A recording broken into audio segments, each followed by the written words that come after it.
Good morning everyone, कैसे हैं आप लोग। जय माँ कोचिंग क्लासेस।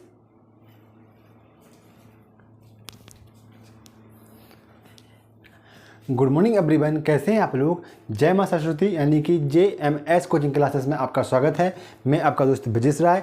आज जो हमारा चैप्टर रहेगा वह रहेगा 1.2 यानी प्रश्नावली 1.2।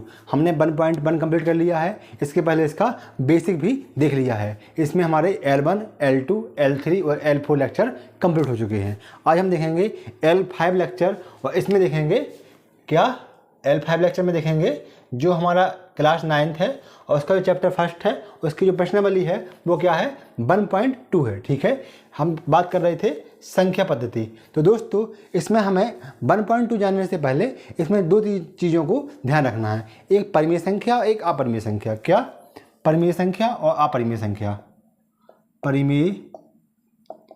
परिमेय संख्या और दूसरी थी क्या, अपरिमेय संख्या। अपरिमेय संख्या। तो दोस्तों जो परिमेय संख्या और अपरिमेय संख्या है इसे हम पढ़ चुके हैं। किसमें, जो हमारा L1 और L2 लेक्चर है इसमें डिस्क्रिप्शन मतलब विस्तृत रूप से हम परिमेय संख्या के बारे में चर्चा कर चुके हैं। अब हमें जानना है तो इसके लिए थोड़ा सा और 1-2 मिनट ले लेते हैं। परिमेय संख्या वह कहलाती हैं जिन्हें हम P/Q यानी कि अंश बटे हर यानी कि भिन्न के रूप में व्यक्त कर सकते हैं। इसके लिए दो कंडीशन होती हैं। एक होती है कि जो P व Q की वैल्यू है वो एक क्या होना चाहिए, एक पूर्णांक संख्या होना चाहिए। क्या होना चाहिए, एक पूर्णांक संख्या होना चाहिए। और दूसरा स्टेटमेंट है कि जो Q है इस नॉट इक्वल टू क्या होना चाहिए, 0 होना चाहिए। मतलब कि जो Q की वैल्यू है वो 0 के बराबर नहीं होना चाहिए। ये होती है परिमेय संख्या की परिभाषा। अब आती है अपरिमेय संख्या। तो अपरिमेय संख्या दोस्तों वह होती हैं जिन्हें हम P/Q के रूप में व्यक्त नहीं कर सकते हैं। और जो इसकी कंडीशन है वो दोनों कंडीशन रहेंगी। जो P व Q है वो क्या होना चाहिए, पूर्णांक संख्या होना चाहिए और Q की वैल्यू नॉट इक्वल टू 0 के बराबर होना चाहिए। तो ये होंगी परिमेय संख्या और अपरिमेय संख्या। अब हम आगे बढ़ते हैं और इसका एग्जाम्पल देखते हैं। जो पहला इसका एग्जाम्पल है वो है क्या, वो है कि जो संख्या रेखा पर √2 का स्थान को निरूपित करना है। क्या है, संख्या रेखा पर एग्जाम्पल कौन सा है जी, एग्जाम्पल है हमारा कौन सा, एग्जाम्पल 3 है। मतलब जो एक्सरसाइज है पूरी उसका एग्जाम्पल क्या है, 3 है। इसमें देखना है कि संख्या रेखा पर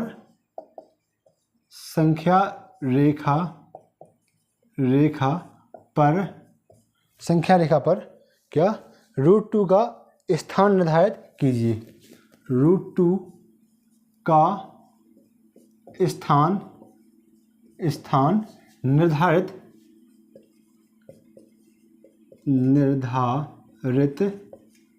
कीजिए। ठीक है, कीजिए। अब संख्या रेखा दोस्तों क्या होती है, सबसे पहले बात करते हैं हम संख्या रेखा के बारे में। दोस्तों जो संख्या रेखा होती है वो क्या होती है, एक लाइन होती है। क्या होती है, एक लाइन होती है। इसमें शून्य में बीच में क्या रहता है, शून्य रहता है। और इसके जो एक साइड मान सकते हैं लेफ्ट और राइट। तो अगर हम लेफ्ट में जो माइनस की संख्या लेते हैं तो वह लिख सकते हैं और जो राइट है उसमें प्लस की संख्या लिख सकते हैं। जैसे अगर हम इस साइड की बात करें तो यहाँ आएगा क्या,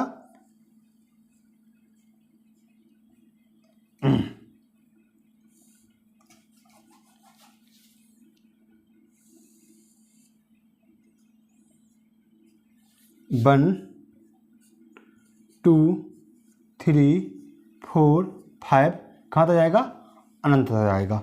यहाँ आएगा किसमें, प्लस में आ जाएगा।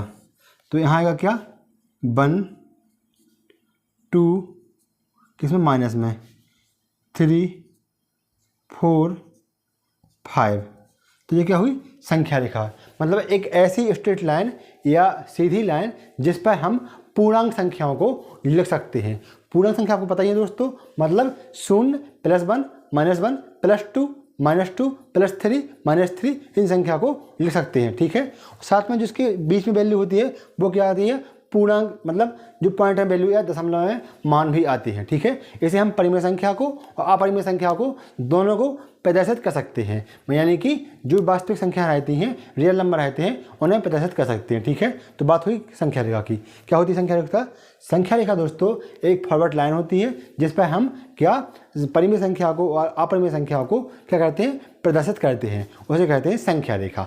अब जो क्वेश्चन है वो देख लेते हैं।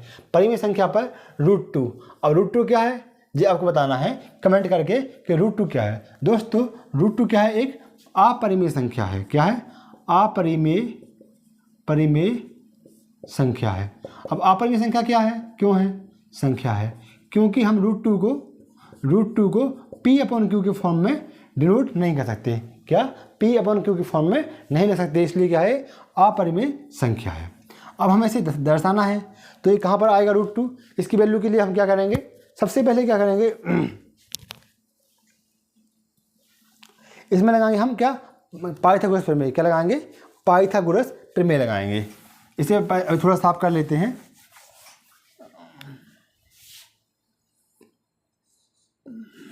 ठीक है, क्या लगाएंगे, पाइथागोरस प्रमेय लगाएंगे।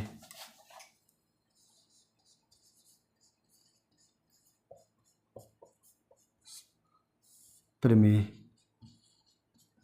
दोस्तों आपने पाइथागोरस प्रमेय को कक्षा 8 में तो पढ़ा ही होगा। क्या होता है, जो होती है प्रमेय होती है वो क्या होती है, कर्ण का स्क्वायर बराबर क्या होता है, लंब का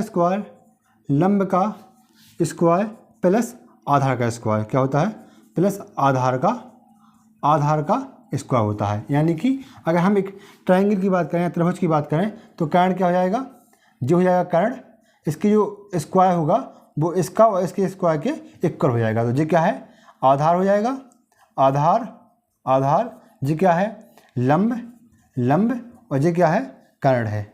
क्या है, कर्ण है, कर्ण। ठीक है, तो जो कर्ण का स्क्वायर होगा वो क्या होगा, लंब प्लस आधार के स्क्वायर के इक्वल हो जाएगा।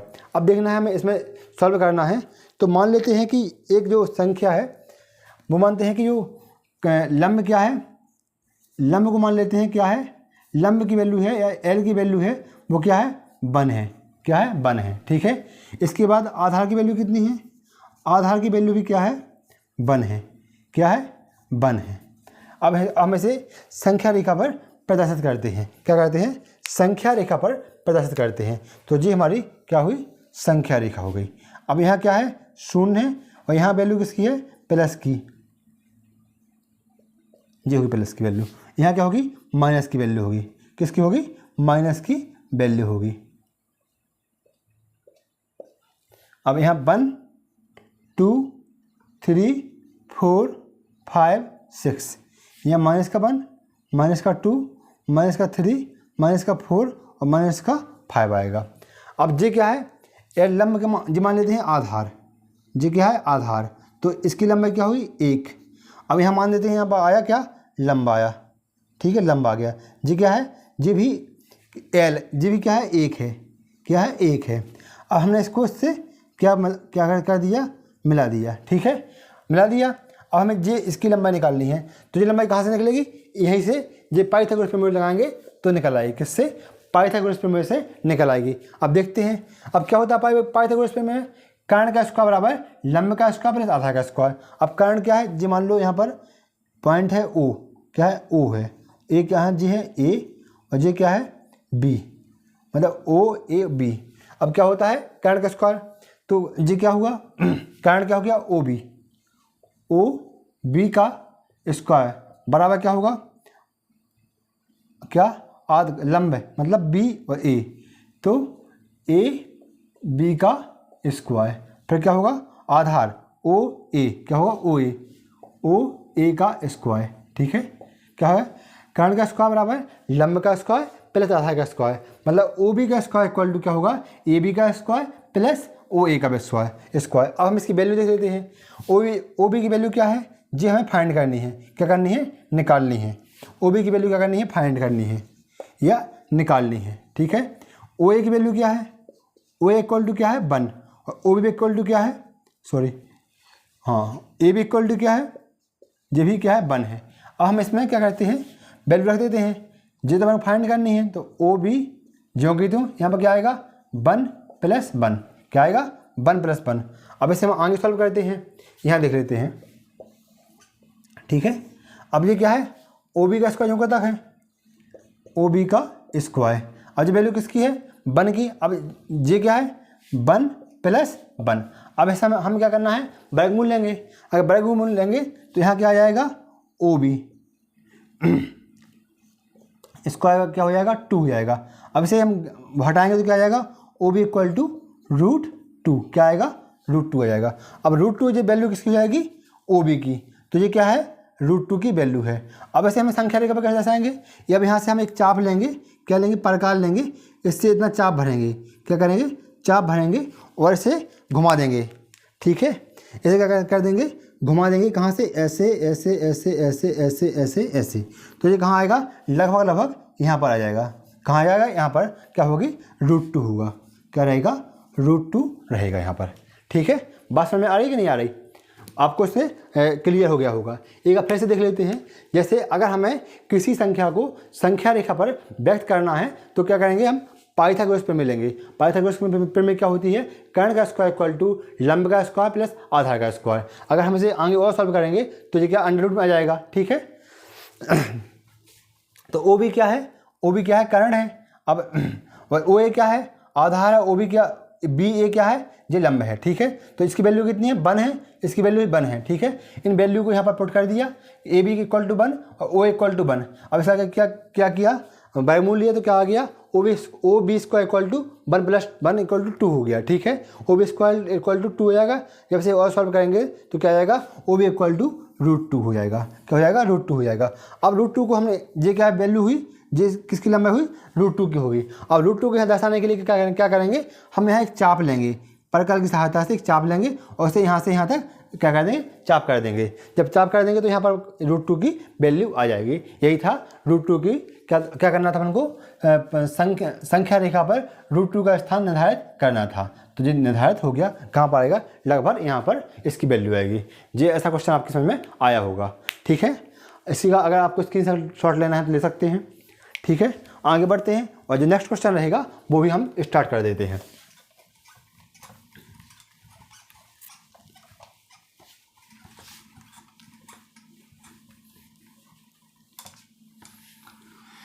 जो नेक्स्ट एग्जाम्पल है वो है क्या,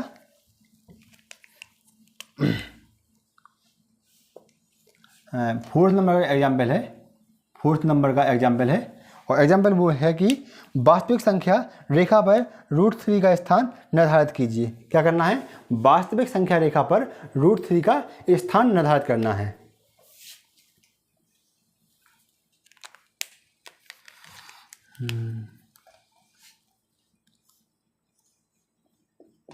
वास्तविक संख्या रेखा पर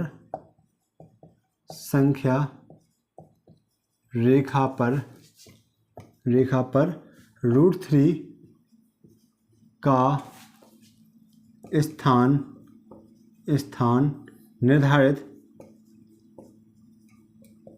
निर्धारित कीजिए। क्या करना है, वास्तविक संख्या रेखा पर √3 का स्थान निर्धारित करना है। तो आपको दोस्तों जो क्या होती है संख्या रेखा है वो तो समझ में आ गई होगी कि संख्या रेखा क्या होती है। अब समझना है वास्तविक संख्या क्या होती है। दोस्तों इसके लिए मैं आपको बता दूं, वास्तविक संख्या या रियल नंबर वे सभी परिमेय एवं अपरिमेय संख्या क्या कहलाती, क्या समुच्चय क्या कहलाता, वास्तविक संख्या। परिमेय एवं अपरिमेय संख्याओं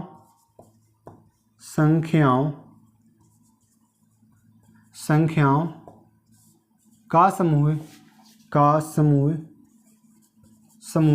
क्या कहलाता है, वास्तविक संख्या। वास्तविक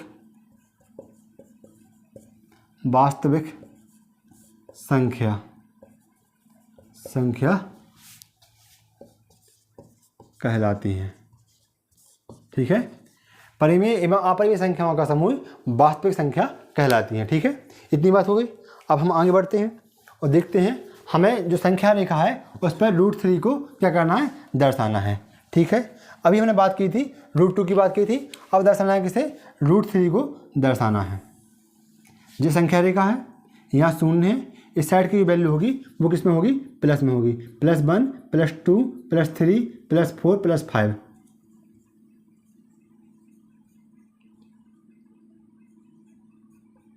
ठीक है, जी हो गई।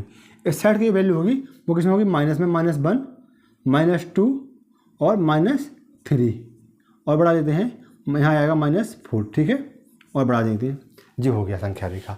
अब क्या करना है, इसमें हमें रूट जो 3 है इसकी वैल्यू को क्या दर्शाना है कि कहाँ पर रूट 3 की वैल्यू आएगी। तो दोस्तों इसको सॉल्व करने के पहले हमें जो इसका पहले का एग्जाम्पल था उसका सहारा लेना पड़ेगा। तो दोस्तों हमने क्या निकाला था, पाइथागोरस प्रमेय से, पाइथागोरस प्रमेय। दोस्तों पाइथागोरस प्रमेय क्या होती है, हमने देखा था कर्ण का स्क्वायर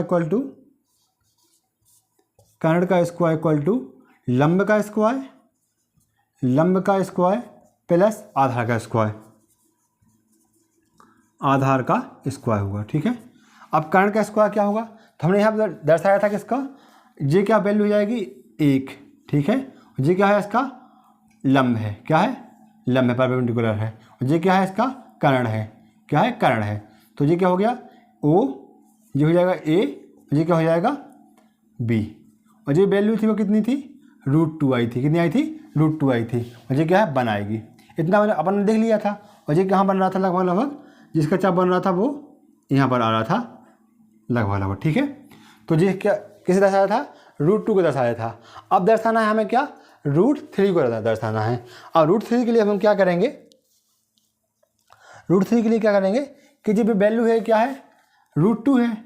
अगर हम इसे 1 इकाई और बढ़ा दें, क्या कर दें, 1 इकाई और बढ़ा दें, यहाँ तक कर दें, ठीक है, यहाँ तक बढ़ा दें, ठीक है, और इसे इससे मिला दें, ठीक है। जी क्या करेंगे, इसको इससे मिला देंगे। जो इकाई है, ये 1 इकाई तो ये है, 1 इकाई आपने यहाँ बढ़ा दी, ठीक है। अब क्या आधार क्या हो जाएगा, यहाँ पर क्या है, बी पॉइंट था, क्या था, बी पॉइंट था। यहाँ मान लेते हैं सी पॉइंट, क्या मानते हैं, सी पॉइंट। समझो जो पहले का हमारा क्वेश्चन था वो यह था कि √2 को हमें संख्या रेखा पर प्रदर्शित करना था। तो √2 क्या आ रहा था, यहाँ पर आ रहा था। जो इसकी जो कर्ण है वो क्या था, √2 की वैल्यू थी, यहाँ आ रहा था। √2 का चाप कहाँ तक आ रहा था, लगभग यहाँ तक आ रहे थे। अब हमें √3 को इसमें दर्शाना है। तो √2 यहाँ आ रहा था। अब हमें जब √3 को दर्शाएंगे तो जो इसे हम क्या मानेंगे, लंब मान लेंगे। क्या मानते हैं, लंब मान लेते हैं। और ये वैल्यू कितनी मानते हैं, 1 मानते हैं। और ये कितनी दी गई है, ये है आधार। तो ये कितना दिया गया है, √2 दिया गया पहले से, क्योंकि हमने जो क्वेश्चन इसके पहले एग्जाम्पल किया था वो वैल्यू कितनी थी, √2 दी गई थी। तो ये क्या है, कर्ण, इसके पहले किया था उसके लिए क्या था, ये कर्ण था। लेकिन अपने लिए क्या करेगा, आधार का काम कर लेगा। और ये क्या है, ये हमें वैल्यू क्या करना है, फाइंड करनी है। क्या करनी है, ये वैल्यू फाइंड करनी है। तो अब देखते हैं हम यहाँ, तो अब देखेंगे कि जो वैल्यू का क्या दी गई है। तो एक तो है हमारे पास OC जो हमें निकालनी है, क्या करनी है, फाइंड करनी है। इसके बाद दूसरी जो वैल्यू है वो क्या है, OB, क्या है, OB। ये कितनी दी गई है, ये √2 है, कितनी है, √2 है। इसके बाद जो BC की वैल्यू है वो कितनी दी गई है, वो दी गई है हमारे पास 1, कितनी है, 1। अब इनको इसमें पुट कर देते हैं। अब जी क्या है, कर्ण कौन सा हो जाएगा, जी हमारे लिए कर्ण हो जाएगा। तो मतलब OC क्या होगा, कर्ण होगा, इक्वल टू लंब क्या हो जाएगा, लंब होगा √2, लंब हो जाएगा मतलब क्या, OB का स्क्वायर प्लस आधा क्या हो जाएगा, BC का स्क्वायर, ठीक है, जी हो जाएगा लंब। अब हमें क्या करना है, इसका वर्गमूल लेंगे। तो OC इक्वल टू क्या जाएगा, अंडर रूट में OB का स्क्वायर प्लस BC का स्क्वायर। अब इसमें हम वैल्यू पुट कर देंगे। तो जो OB की वैल्यू है वो कितनी है, O से लेके B की वैल्यू √2 है, क्या है, √2 है, प्लस जो क्या है BC है उसकी वैल्यू कितनी है, उसकी वैल्यू हमारे पास कितनी है, वो 1 है, क्या है, 1 है, क्या है, वो वैल्यू 1 है। तो जो वैल्यू थी, जो OB की वैल्यू थी वो कितनी थी, √2 का स्क्वायर, ठीक है, और BC की वैल्यू कितनी है, 1 का स्क्वायर, क्या है, 1 का स्क्वायर। अब हम इसे आगे और सॉल्व करेंगे, तो कितना आ जाएगा, जी आएगा अगर हम अब इसका जो √2 है इसे हम वर्गमूल से बाहर निकालेंगे तो क्या हो जाएगा, 2 हो जाएगा। तो यहाँ आएगा 2 + 1, आगे क्या हो जाएगा √3, क्या आएगा √3। तो जो √3 वैल्यू है वो कौन सी हो गई, जी वाली वैल्यू क्या होगी √3, क्या हो जाएगी जी वैल्यू √3। अब जो चाप है, ये जो चाप है या कर्ण है, ये क्या है, किसकी वैल्यू है, √3 की वैल्यू है जी वाली, ठीक है, क्या है √3 की वैल्यू। अब हम क्या करेंगे, प्रकार की सहायता से इसे हम क्या लेंगे, चाप लेंगे, इतना चाप लेंगे और क्या वृत्त खींचेंगे यहाँ से लेके यहाँ तक, ठीक है, कहाँ तक, यहाँ तक, जहाँ तक ये वृत्त खिंच जाए तो वहाँ क्या लिख देंगे √3 की वैल्यू आ जाएगी, क्या होगी, ये वैल्यू कहाँ है, √3 की वैल्यू है, क्या है ये √3 की वैल्यू हो जाएगी। इतनी बात समझ में आई होगी। ये क्या है, √2 की वैल्यू है और ये क्या है, √3 की वैल्यू है।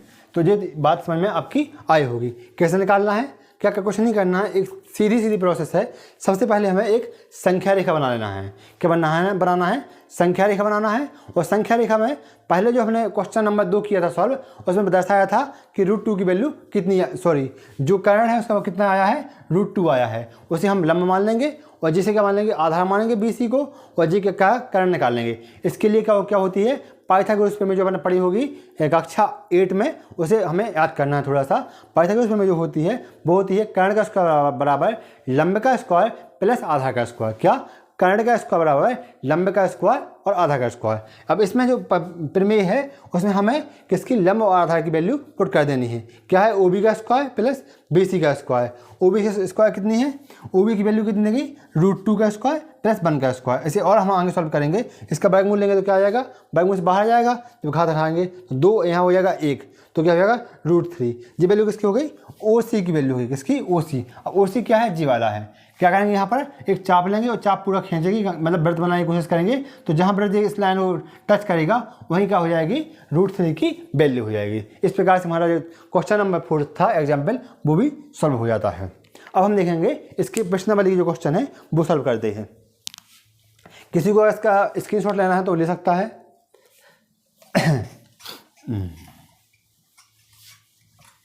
तो इतना हमारे जो क्वेश्चन थे वो कंप्लीट हो गए हैं।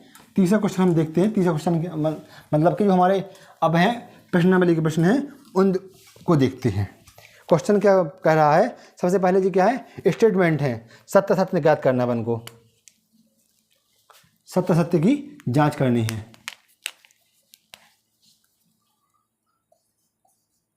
सत्य एवं असत्य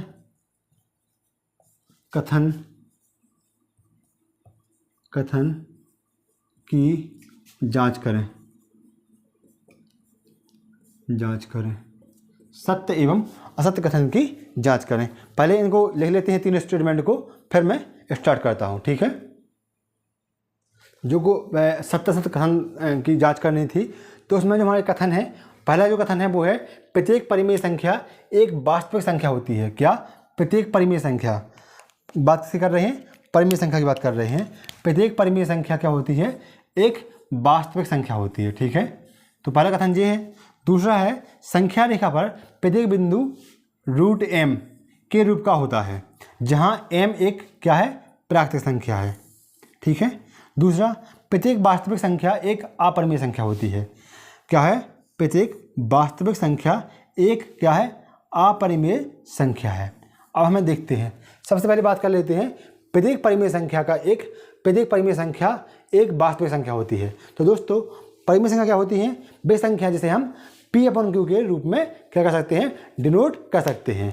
अब वास्तविक संख्या क्या होती है, मैंने इसके पहले आपको परिभाषा बताई थी किसकी, वास्तविक संख्याओं की। तो दोस्तों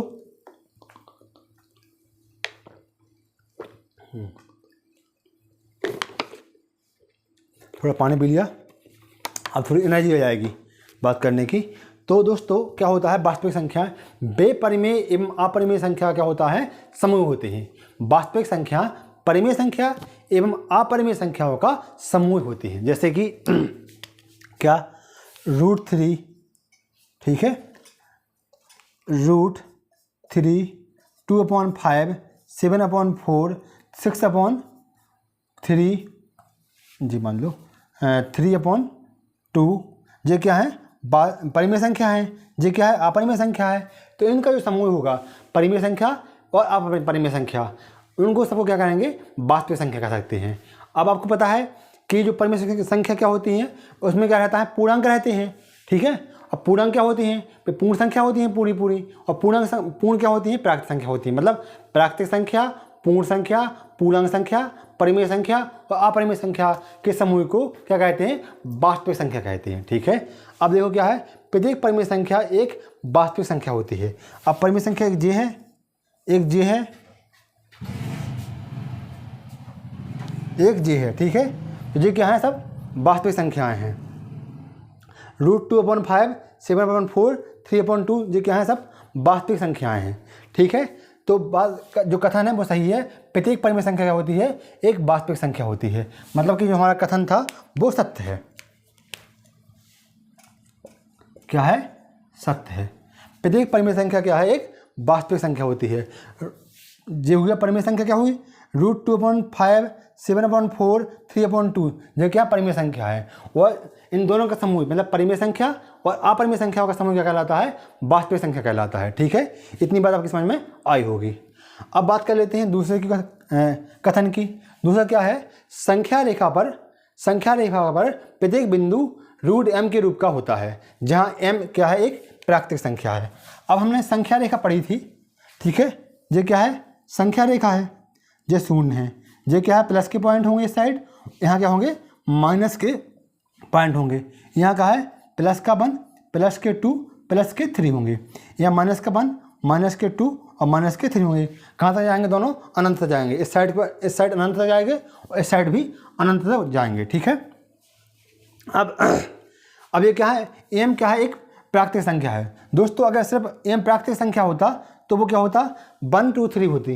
वहाँ पर मतलब आपने जो परिभाषा थी प्राकृतिक संख्या की वो क्या थी, मतलब 1, 2, 3, यानी कि जो काउंटिंग है उन्हीं को हम प्राकृतिक संख्या कहते हैं, ठीक है। लेकिन हम क्या देख रहे हैं, संख्या रेखा पर शून्य को भी देख रहे हैं। शून्य क्या है, एक पूर्ण संख्या है। और फिर माइनस की संख्या को देख रहे हैं और प्लस की संख्या को भी देख रहे हैं। तो ये दोनों क्या है, ये पूर्णांक संख्या है। यानी कि जो क्या है, संख्या रेखा है उस पर शून्य, प्राकृतिक संख्या, पूर्ण संख्या, पूर्णांक संख्या, परिमेय संख्या और अपरिमेय संख्या सभी को प्रदर्शित किया जा सकता है। किसको, प्राकृतिक संख्या, अपरिमेय संख्या, परिमेय संख्या, पूर्ण संख्या और पूर्णांक संख्या, यानी सही प्रकार की संख्याओं को इस पर प्रदर्शित किया जा सकता है। लेकिन ये क्या बोल रहे हैं, जो m की वैल्यू वो क्या होगी, एक प्राकृतिक संख्या होगी, इसलिए कथन क्या होगा, असत्य हो जाएगा। असत्य होगा, क्या होगा, असत्य हो जाएगा, ठीक है। संख्या रेखा पर प्रत्येक बिंदु m के रूप का होता है, जहाँ m एक क्या है, प्राकृतिक संख्या है, इसलिए क्या हो जाएगा, असत्य हो जाएगा। अब ये बात समझ में आ गई आपकी, क्योंकि संख्या रेखा पर हम सब जितनी भी संख्या हैं सबको प्रदर्शित कर सकते हैं, ओनली सिर्फ अपरिमेय संख्याओं को ही नहीं, ठीक है। बात इतनी समझ में आ गई। अब हमारा थर्ड जो स्टेटमेंट है वो स्टार्ट होता है कि प्रत्येक वास्तविक संख्या एक अपरिमेय संख्या होती है। प्रत्येक वास्तविक संख्या एक अपरिमेय संख्या होती है। अब ये क्या है, वास्तविक संख्याएं हैं, इसके अंदर क्या है, परिमेय संख्या है और अपरिमेय संख्या है। ये है √2, तो ये क्या हो जाएगा, अपरिमेय संख्या, और ये है 2/3 जो हो जाएगा परिमेय संख्या। इन दोनों किसके अंदर आती हैं, दोनों आती हैं वास्तविक संख्या के अंदर। किसके, वास्तविक संख्या के अंदर। तो अब ये कथन जो बोल रहा है वो बोल रहा है कि प्रत्येक वास्तविक संख्या एक अपरिमेय संख्या होती है। तो ये क्या हो जाएगा, गलत हो जाएगा, क्योंकि जो प्रत्येक यानी कि वास्तविक संख्या में परिमेय संख्या और अपरिमेय संख्या दोनों आती हैं। इसने बोल दिया कि जो परिमेय संख्या और अपरिमेय संख्या हैं वे सब के सब क्या हैं, सिर्फ परिमेय संख्या हैं। कहने का मतलब ये हुआ ना कि प्रत्येक वास्तविक संख्या मतलब जो बड़ा गोला है वो क्या है, वो पूरी की पूरी संख्या एक छोटे गोले में है। या मान सकते हैं अगर हम बात करें जैसे जानवर की बात करते हैं तो जो भैंस है और गाय है ये क्या है, दोनों जानवर हैं। और अगर से बोल दिया जाए भैंस और गाय क्या है, अलग अलग हैं, और लेकिन जो दोनों क्या है, जानवर की श्रेणी में आते हैं। अगर मैंने बोल दिया कि जो भैंस है वो क्या है सभी जानवर भैंस हैं, तो यानी कि कुत्ता, बिल्ली, शेर जिस सब भैंस हो जाएंगे क्या, नहीं होंगे ना। तो इसी प्रकार का कथन यहाँ पर है। जैसे कि जो वास्तविक संख्या होती हैं उसके अंदर क्या क्या आती हैं, परिमेय संख्या आती हैं और अपरिमेय संख्या आती हैं, ठीक है। तो जो हमारा कथन था कि प्रत्येक वास्तविक संख्या एक अपरिमेय संख्या होती है, तो वो क्या हो जाएगा, असत्य हो जाएगा। क्या हो जाएगा, असत्य हो जाएगा, क्योंकि प्रत्येक वास्तविक संख्या एक अपरिमेय संख्या नहीं होती है, प्रत्येक अपरिमेय संख्या एक वास्तविक संख्या होती है। अगर इस प्रकार का कथन होता तो सत्य होता। अभी क्या है जी, कथन असत्य है।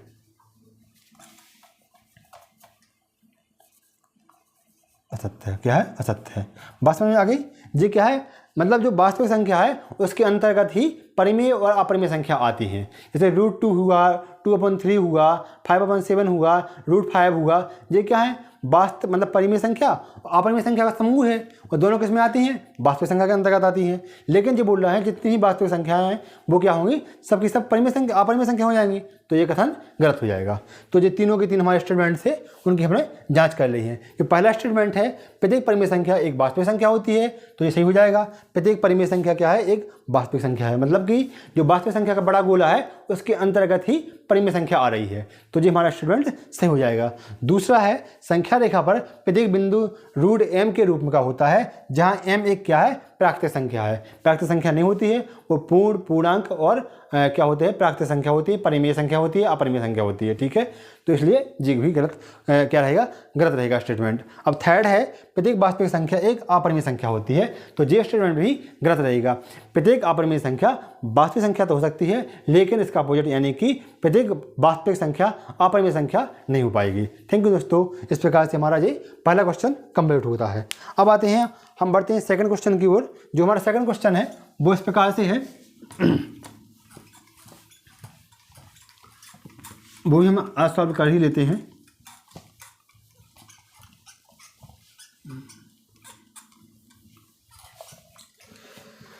क्या सभी धनात्मक पूर्णांकों के वर्गमूल अपरिमेय होते हैं? यदि नहीं तो एक ऐसी संख्या के वर्गमूल का उदाहरण दीजिए जो एक परिमेय संख्या है। क्वेश्चन आपने सुन लिया होगा, एक बार फिर से मैं पढ़ देता हूँ। क्या सभी धनात्मक पूर्णांकों के वर्गमूल, क्या सभी धनात्मक पूर्णांकों के वर्गमूल क्या होते हैं, अपरिमेय संख्या होते हैं? यदि नहीं तो एक ऐसी संख्या के वर्गमूल का उदाहरण दीजिए जो एक परिमेय संख्या हो। मतलब कहने का मतलब ये है कि क्या सभी धनात्मक पूर्णांकों के वर्गमूल अपरिमेय संख्या होती हैं। जितनी भी धनात्मक संख्या होती हैं उनके अगर हम वर्गमूल करें तो क्या वे सभी के सभी अपरिमेय संख्या होते हैं। ठीक है, इसके बाद यदि नहीं तो एक ऐसी संख्या के वर्गमूल का उदाहरण दीजिए जो एक क्या है, परिमेय संख्या है। तो हमें एक ऐसी संख्या का उदाहरण देना है जो क्या हो, एक परिमेय संख्या है। तो मान लेते हैं हम √4 है, क्या है, √4 है। अगर हम इसको इससे बाहर लिखें तो क्या लिख सकते हैं, √2 लिख सकते हैं। अब √2 क्या है, परिमेय संख्या है। क्यों? क्योंकि √2 को हम P/Q के फॉर्म में, P/Q के फॉर्म में लिख सकते हैं। कैसे, 2/1। ठीक है, 2/1 हो गया। अब 2 क्या है, ये पूर्णांक है, पूर्णांक।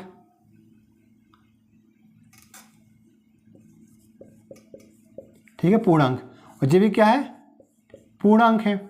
यानी कि जो P और Q है उनकी जो वैल्यू है वो क्या है, पूर्णांक है।